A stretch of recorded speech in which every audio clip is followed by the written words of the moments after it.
নমস্কার, দেখছেন এবিপি আনন্দ। আপনাদের সঙ্গে আমি কুসুমিতা। শুরু করছি আনন্দের সকাল। গতকাল আরজিকর খুন ও ধর্ষণ মামলার রায় ঘোষণা হলো শিয়ালদা কোর্টে। বিরলের মধ্যে বিরলতম নয় এমনটাই মনে করেছেন বিচারক। তার সপক্ষে তিনি যুক্তিও দেখিয়েছেন এবং তার পাশাপাশি সঞ্জয় রায় একমাত্র এবং মূল দোষী যাকে সাব্যস্ত করা হয়েছিল, যার বিরুদ্ধে সিবিআই চার্জশিট দিয়েছিল, তাকে আমৃত্যু কারাদণ্ডের সাজা শুনিয়েছেন গতকাল বিচারক। ইতিমধ্যেই পরিবারের প্রতিক্রিয়া সামনে এসেছে। মা বাবা তারা মোটেই সন্তুষ্ট নন, মোটেই খুশি নন মুখ্যমন্ত্রী। আর তাই রাজ্য সরকার কলকাতা হাইকোর্টে এই রায়কে চ্যালেঞ্জ করে মুভ করছে এমনটাই জানা গিয়েছে। এর পাশাপাশি যদিও এ রাজ্যের পাঁচটি খুন ও ধর্ষণের ঘটনার ক্ষেত্রে রাজ্য কিভাবে ক্যাপিটাল পানিশমেন্ট দিতে পেরেছে সেই উদাহরণ যখন উঠে এসেছে, তারই মধ্যে নতুন করে বাসন্তীতে আবারও এক নাবালিকাকে খুন ও ধর্ষণের মতো নারকীয় ঘটনা সামনে এসেছে।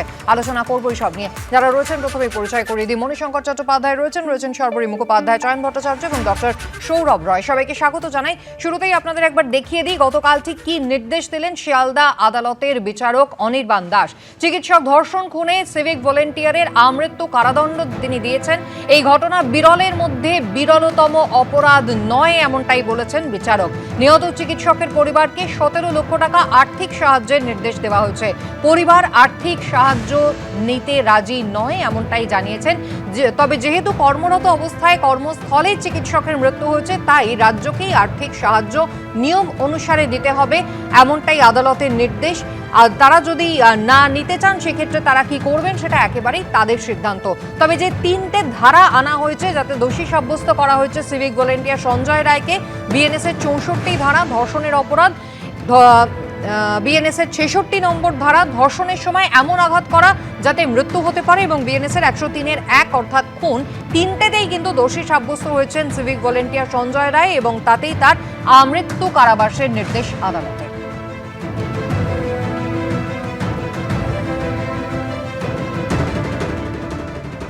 মা বাবা একেবারেই হতাশ, একেবারেই সিবিআই এর ভূমিকায় তারা শুরু থেকে ভরসা রাখলেও পরবর্তীকালে কিন্তু সিবিআই তদন্ত নিয়ে একাধিক প্রশ্ন তারা তুলেছিলেন। আর গতকাল যে নির্দেশ বিচারক দিলেন যে বিরলের মধ্যে বিরলতম অপরাধ তিনি মনে করছেন না, পরিবার বলছে এটা যদি বিরলের মধ্যে বিরলতম অপরাধ না হয় তাহলে আর কোনটা?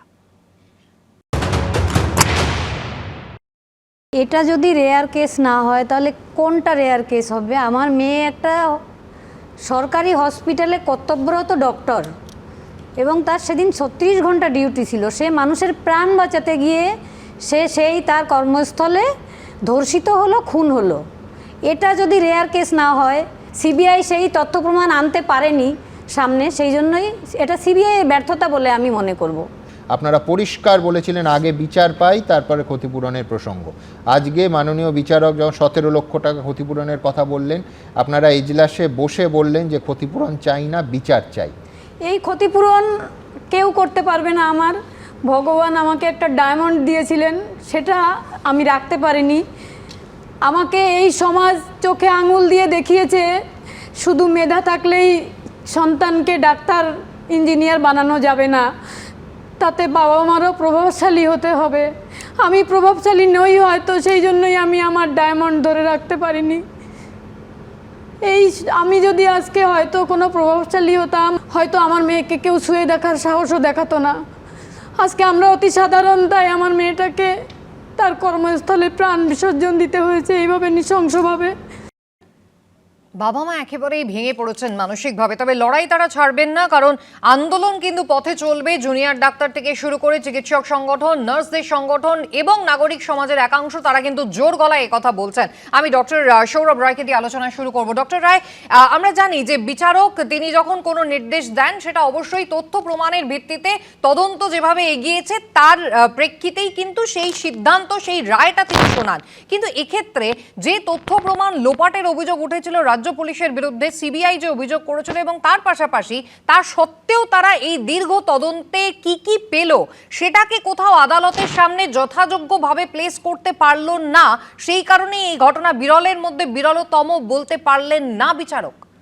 দেখুন, আমাদের যেটা বক্তব্য সেটা হচ্ছে যে আমরা এই বিষয়টা নিয়ে যা যা কিছু জানি সেগুলো তো বিভিন্নবার সিবিআই কোর্টে যা পেশ করেছে অথবা বিভিন্ন ক্ষেত্রে আমরা সিবিআই সূত্রে যা জানা বলে জানতে পেরেছি সেটুকুই। তাতে আমরা কি দেখেছি? তাতে আমরা দেখেছি সিবিআই নিজের এর আগের একটা চার্জশিটে জানিয়েছিল যে there is a bigger conspiracy. তাহলে আজকে সেই বিগার কনস্পিরেসি কোথায়? সিবিআই এর পাঠানো প্রাথমিক রিপোর্ট পড়ে সুপ্রিম কোর্টের মহামান্য প্রাক্তন প্রধান বিচারপতি চন্দ্রচূড় বলেছিলেন যে এখানে যে রিপোর্টে যে সমস্ত কথা রয়েছে তাতে ভয়ঙ্কর সব কথা রয়েছে।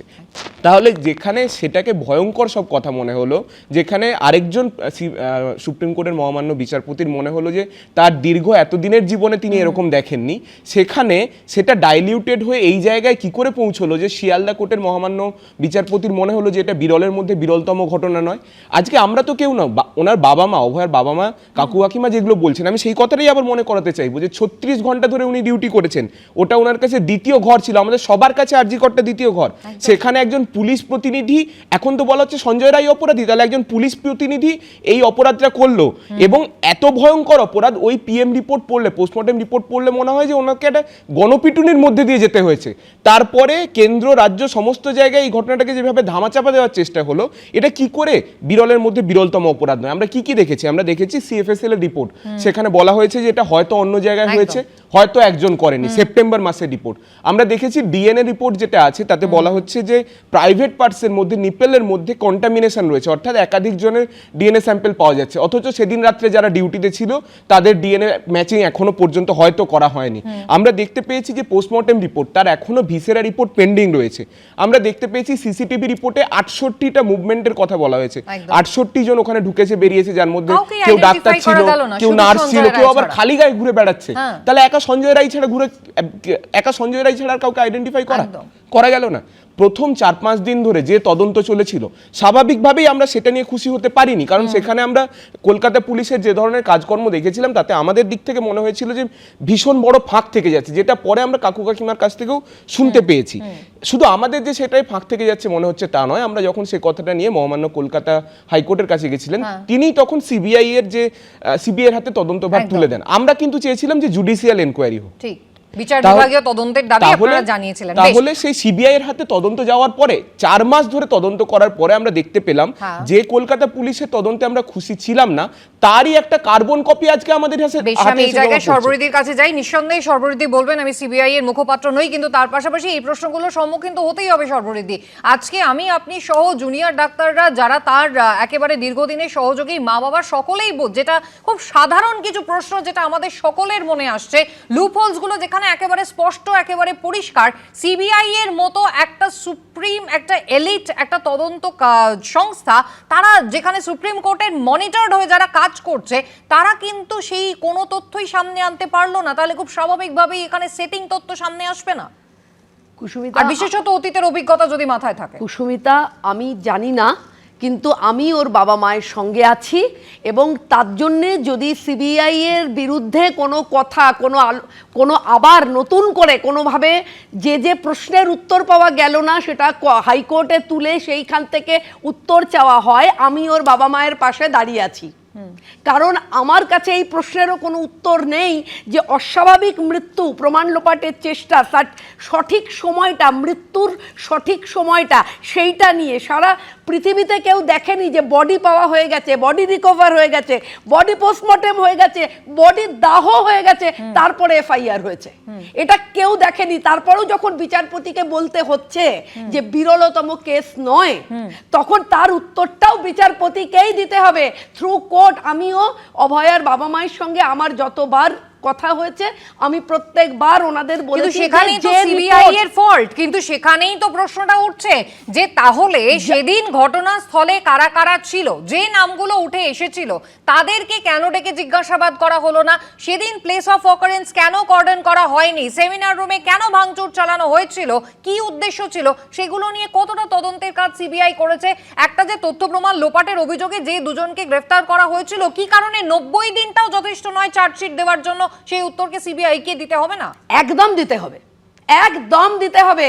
যে কেন, যেভাবে আমরা দেখলাম পরপর আমাদের যা প্রশ্নগুলো ছিল, যে প্রশ্নগুলো তুমি করলে, যে কেন বিনীত গোয়েল, কেন ইন্দ্রাণী মুখার্জি, কেন অভিষেক গুপ্তা, কেন টালা থানার ওসি, এবং সেই ছেলেগুলো যারা জুনিয়র ডাক্তারদের এই আন্দোলনের মধ্যে থেকে যারা এই খুনের সঙ্গে জড়িত, অথচ তারাও কিন্তু অভয়ার বিচার চাইয়ের আন্দোলনে মানে বেশ। প্রত্যেকটা মিছিলে থেকেছে, বেশ। তাদেরকে মুখ খোলানো হলো না কেন? বেশ, আমি এই জায়গায় একদম আলোচনায় আসবো, মণিশঙ্কর বাবুর প্রতিক্রিয়া নেব। তবে আপনাদের জানিয়ে দিই যে গতকাল যখন বিচারক বলছেন যে বিরলের মধ্যে বিরলতম এই মামলাকে তিনি মনে করছেন না, তার একটা বয়ানও কিন্তু তিনি স্পষ্ট করেছেন কারণটা কি। নির্দেশনামার 170 নম্বর পৃষ্ঠায় তিনি লিখেছেন, বচ্চন সিং এর মামলায় মৃত্যুদণ্ড দেওয়ার বিধি তৈরি হয়েছিল। এটা স্পষ্ট যে এই মামলা বিরলের মধ্যে বিরলতম হওয়ার শর্ত পূরণ করে না। সুপ্রিম কোর্ট বারবার উল্লেখ করেছে একমাত্র ব্যতিক্রমী ঘটনার ক্ষেত্রেই মৃত্যুদণ্ড দেওয়া যায়। যখন গোটা সমাজের চেতনায় এত জোরালো ধাক্কা লাগে যে তারা আশা করতে শুরু করে বিচার বিভাগ মৃত্যুদণ্ড দেবে। পাশাপাশি তিনি এও লিখেছেন, নিহত চিকিৎসকের মা বাবা যে যন্ত্রণা ভোগ করেছেন, কোনো শাস্তি তাদের পুরোপুরি শান্তি দিতে পারবে না। আদালতের কর্তব্য এমন শাস্তি দেওয়া যা আইনের প্রতিষ্ঠিত নীতির সঙ্গে সামঞ্জস্যপূর্ণ। বিচারক অনির্বাণ দাস উল্লেখ করেছেন, এই মামলায় অত্যন্ত সতর্কভাবে বিবেচনা করে যথাযথ শাস্তি দিতে হবে, যাতে অপরাধের মাত্রা, আইনের নীতি এবং মানুষের মর্যাদার মধ্যে ভারসাম্য বজায় থাকে। আদালতকে জনতার চাপের কাছে নতি স্বীকারের প্রলোভন এড়িয়ে এমন রায় দিতে হবে যা বিচার ব্যবস্থার মর্যাদা এবং বৃহত্তর স্বার্থ রক্ষা করে। আমি এই জায়গায় মণিশঙ্কর বাবুর কাছে আসবো।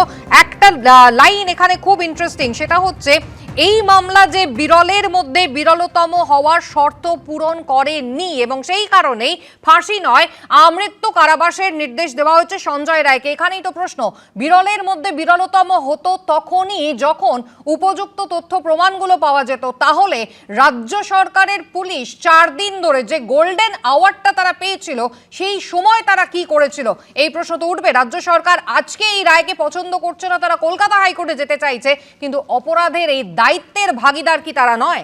দেখুন, 4 দিনে কতটা তদন্ত করেছে এবং 4 দিনের মধ্যে প্রমাণ লোপাটটা পুরোপুরি হয়ে গেছে। আর 4 মাসে সিবিআই যেটা করেছে সেটা এই প্রমাণ লোপাটের জন্য হয়নি। এই নিয়ে রাজনীতির আকচাকচি থাকতেই পারে, রাজনীতির গল্প হতে। আমি মনে করি না এই ধরনের একটা, আমি বলছি, আমি আমার পেশাতেই বলছি, আমি এই পেশাতেই বলছি যে যে ধারাটা দেওয়া হয়েছে খুন এবং ধর্ষণ, এর প্রমাণটা আমি যতটুকু বুঝি আইনে পুরোপুরি সেই মেয়েটি যিনি নির্যাতিতা তার শরীরের মধ্যেই প্রমাণগুলো লুকিয়ে থাকে। আমার মনে হয় পুরো মানে ওই ঘর ভাঙা ওরে এবং সেইখানটাতে সেইখানটাতে আমি বলছি সেইখানটাতে পাওয়া গেছে যে আরো অনেকে সব টেস্ট করে যে পাওয়া গেছে, ফলে প্রমাণ লোপাটটা 4 দিনে পুরোপুরি করে দিতে বলে এটা আমি বিশ্বাস করি না। এটা রাজনীতি হতে পারে এটা নিয়ে। এইবার কথা হচ্ছে যে রেয়ারেস্ট অফ রেয়ারেস্টের যে কেসটা হচ্ছে, দেখুন আমি তো আইনের কথা বলবো। দেখুন সাধারণ মানুষের পারসেপশন আর ইন্টারপ্রিটেশন একটা ল পুরোপুরি আলাদা হতেই পারে। এখন সর্বরিদিরা যেটা কথা বলছে তিনি সাধারণ মানুষের মতো কথা বলছে, হাইকোর্টে যে এই কথাগুলো বলা যায় কিনা সেটা নিয়ে উনি না জেনেই হয়তো বলছেন। আমি আইনের কথাটা বলছি যে রেয়ারেস্ট অফ রেয়ার কেসের কোনো স্ট্যাটিউটারি প্রভিশন নেই। একটা বচ্চন সিং এর স্টেট অফ পাঞ্জাবের 1980 সালের মামলায় বলেছে, ফলে সেইগুলোকে ফলো করে যেটা হয়। কিন্তু আমি বলছি এখানে আমার মনে একটা প্রশ্ন জেগেছিল যে এই যে রায়টা, এটা অনেকটা আমার মনে হয় যে ঠিক রায়। কেন মনে হয়েছে, দেখবেন অনেকগুলো মানুষ যাদের প্রশ্ন হচ্ছে যে যখনই সাপ্লিমেন্টারি চার্জশিটটা দেবে আসল খুনি এবং ধর্ষক যারা যুক্ত তাদের নামগুলো বেরিয়ে আসবে।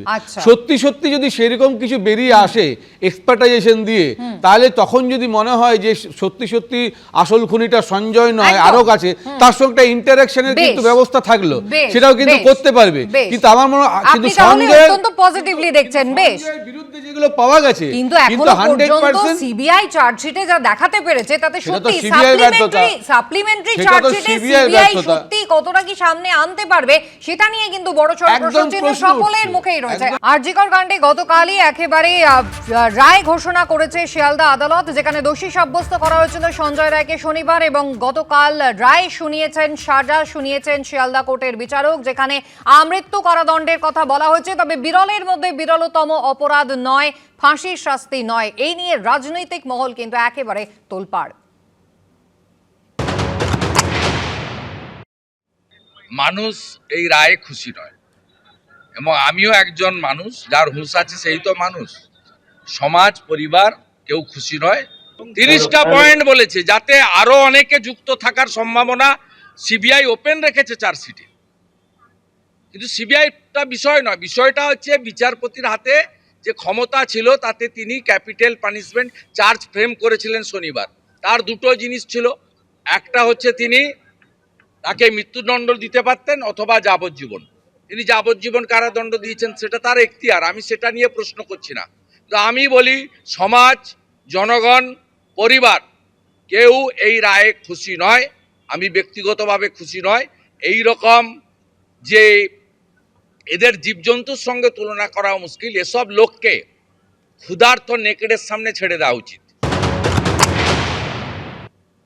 যেন কোথাও একটা অতৃপ্তি কাজ করছে, মনে হচ্ছে যেন এটা একটা অর্ধ সেদ্ধ অর্ধপক্ক একটা ব্যাপার হলো, মানে হাফ বেকড হাফ ফ্রাইড একটা জাজমেন্ট হলো এটা। মানে বিচারকের বিরুদ্ধে কথা বলছি না আমি, সব মিলিয়ে মনে হচ্ছে এটা অর্ধ সত্য অর্ধপক্ক একটা, মানে মানে আমাদের খুশি করতে হতে পারছি না, এইটুকু বলতে পারি। লড়াইটা সিবিআই ভার্সেস সিআইডি নয়, লড়াইটা হচ্ছে অপরাধ ভার্সেস এক অপরাধী। কিন্তু পশ্চিমবঙ্গের তৃণমূল পার্টি চালাকি করে কি করছে, এটা সিবিআই ভার্সেস সিআইডি লড়াই নিয়ে যাচ্ছে। বাংলার মুখ্যমন্ত্রী মমতা ব্যানার্জি, আপনার যদি তদন্ত না পোষায়, আপনার যদি মনে হয় বিচার ঠিক হলো না, আপনি তার পাল্টা ব্যবস্থার জন্য নেমে পড়ুন। আপনি বলুন যে আমি পারি, আমাকে সুযোগ দেওয়া হোক। চন্দা, আমৃত্যু কারাদণ্ড গতকাল যে রায় ঘোষণা হয়েছে, মণিশঙ্করবাবু পজিটিভলি দেখছেন। তিনি বলছেন এই সাপ্লিমেন্টারি চার্জশিটে আরও যাদের নাম যদি উঠে আসে তাহলে সেক্ষেত্রে মুখোমুখি বসিয়ে জিজ্ঞাসাবাদের একটা সম্ভাবনা রয়েছে। কিন্তু রাজ্য সরকার তো চায় না, রাজ্য সরকার অখুশি এই রায় এবং তারা কলকাতা হাইকোর্টে মুভ করবে, ফাঁসির দাবিতে তারা এখনো সরব। দেখুন, খুব পরিষ্কার কথা, এখানে আমরা মনে করছি, আমাদের পার্টি মনে করছে এটা ফেক তদন্ত করে মিথ্যার বেসাতি করা হয়েছে বিচারের নামে। মূল প্রশ্নগুলোকে আড়ালে রেখে সমস্ত বিষয়টাকে ঘুরিয়ে দিয়ে সঞ্জয় রাখে দোষী সাব্যস্ত করার দিকে এরা এগিয়ে গেছে। হ্যাঁ, স্কেপগোট কিনা সেটা তো রায় দেখেই বোঝা যাচ্ছে। আমি খুব স্পষ্টভাবে জানাতে চাইছি যে প্রশ্নগুলো সিবিআই জানিয়েছিল, সেই সিবিআই সেগুলো নিয়ে এগোয়নি কেন। আমার কাছে কথা হচ্ছে যে সকাল 10:30টায় খবর পেলে 1 ঘন্টা পরে কেন ঘটনাস্থলে টালার ওসি পৌঁছেছিলেন, চিকিৎসকরা মৃত বলে জানাবার পরে। এক্স্যাক্টলি 14 ঘন্টা পরে এফআইআর কে করেছিলেন? অভিভাবকরা করেছিলেন, টালা থানার ইনস্টিটিউশনের পক্ষ থেকে কেউ করেনি। সবচেয়ে বড় কথা, চিকিৎসকরা মৃত বলে জানানোর পরে জেনারেল ডায়েরিতে পুলিশের তরফে উল্লেখ ছিল মেডিসিনের সেমিনার রুমে একজন পিজিটিকে অচৈতন্য অবস্থা পাওয়া গেছে। এইগুলোকে যথেষ্ট সন্দেহজনক বলে এখন আমাদের মনে হচ্ছে যে প্রশ্ন সিবিআই তুলেছিল কোথাও সেটাকে কি তারা জাস্টিফাই করতে পারলো না। আমি একটা ছোট্ট বিরতি নেব, এই প্রসঙ্গে আলোচনায় ফিরে আসবো, আপনারা সঙ্গে থাকুন।